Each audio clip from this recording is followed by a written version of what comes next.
प्यारे दोस्तों, आपको आज मैं बताने वाला हूं आखिर बायोलॉजी को पढ़ें कैसे।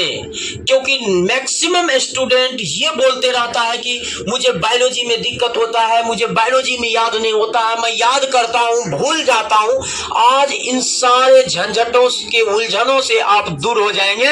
आपको हर कुछ बायोलॉजी में भी याद रहेगा, कभी नहीं भूल पाएंगे। इस बात का मैं गारंटी नहीं गारंटा देता हूं प्यारे बच्चों। क्योंकि आज मैं आपको बायोलॉजी पढ़ने का तरीका बताने वाला हूं, किस प्रकार से हम लोग बायोलॉजी को पढ़ेंगे, कभी नहीं भूलेंगे, हर चीज को समझने वाले हैं प्यारे बच्चों।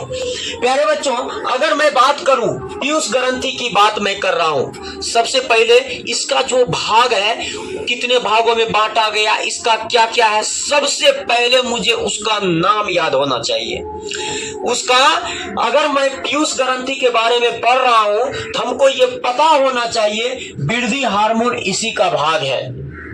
हमको पता होना चाहिए लंबेपन की बीमारी होती है तो ये किसका भाग है, पीयूष ग्रंथि के अंतर्गत आता है। सबसे पहले ये जानना पड़ेगा, उसके बाद ये जानना पड़ेगा लंबेपन की बीमारी किसके कारण होता है, किस हार्मोन के कारण होता है। अब उसके बाद जान गए वृद्धि हार्मोन के कारण होता है, ये आपको पता होना चाहिए। अभी अतिकायता के बारे में आप पढ़ते हैं, अगर बौनेपन की बीमारी के बारे में पढ़ते हैं, आपको सबसे पहले आपको ये आना चाहिए कि ये तीनों है किसका बेटा, तो आपको आएगा पता चलेगा वृद्धि हार्मोन के हैं बेटा। तो आपको अब फिर ये पता करना पड़ेगा आखिर इस तीनों के दादा कौन है। इन तीनों के दादा होंगे पीयूष ग्रंथि। मेरा कहने का मतलब क्या है, आपको ये पता करना पड़ेगा कि ये किसका भाग है।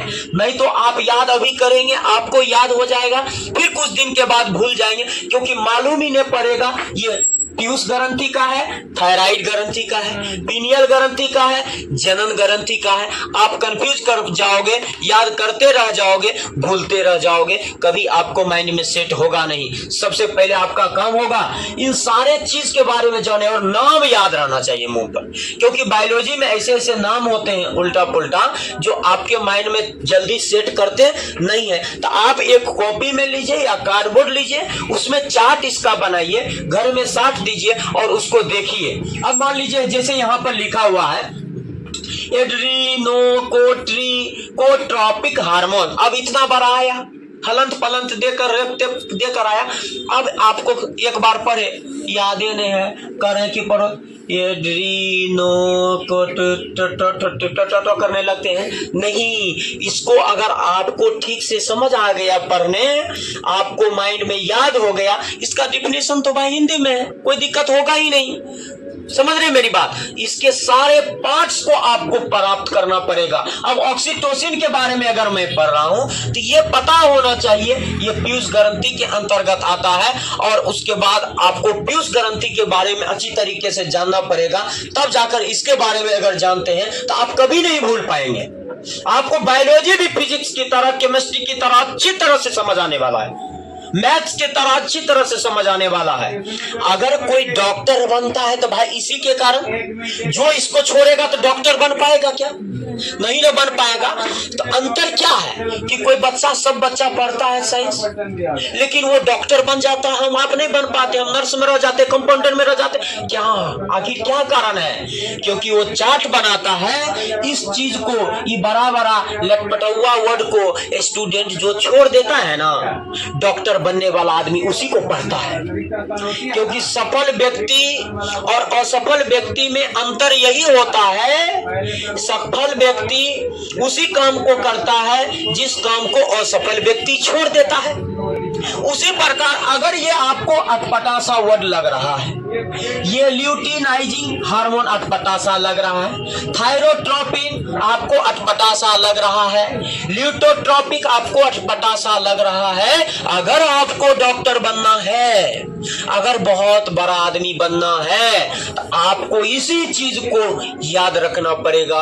वो आप लॉजिक से रखिए, ट्रिक से रखिए। बाकी जो क्लास होगा टॉपिक बाय टॉपिक, मैं उसमें आपको ट्रिक भी बताऊंगा, याद करने का लॉजिक भी बताऊंगा, तरीका भी बताऊंगा, लेकिन सबसे पहले लास्टली तक भी मैं क्या कहूंगा, जो कुछ भी आप पढ़ रहे हैं इसके बाप और दादा के बारे में पता करना पड़ेगा। कोई भी सब्जेक्ट हो, सिर्फ मैं बायोलॉजी की बात नहीं करता, अगर कोई भी सब्जेक्ट हो, उस सब्जेक्ट को अगर आप पढ़ते हैं आपको पता होना चाहिए कि ये किसका भाग है, ये किसका भाग है। ये पता जब तक नहीं होगा तो फिर क्या होगा, दिक्कत होगा। अब मान लीजिए कि आप दर्पण की बात कर रहे हैं, दर्पण का बात करें, अवतल दर्पण उत्तल दर्पण पढ़े, तो आपको ये मालूम होना चाहिए कि ये गोलिया दर्पण का भाग है, तब जाकर उसको अच्छी तरीके से आप डिफाइन कर पाएंगे और भूलेंगे नहीं, समझे रहेंगे बात को। नहीं तो याद करते जाएंगे, रटते जाएंगे, रटते जाएंगे, रटते जाएंगे, रटते जाएंगे, भूलते जाएंगे, भूलते जाएंगे, और कभी आपको स्टोर होगा नहीं। आपको लगेगा मैं तो कुछ जानता ही नहीं।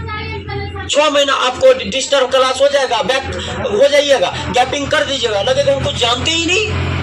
क्यों नहीं जानते हैं? क्योंकि आपने पढ़ने का तरीका ही नहीं बनाया।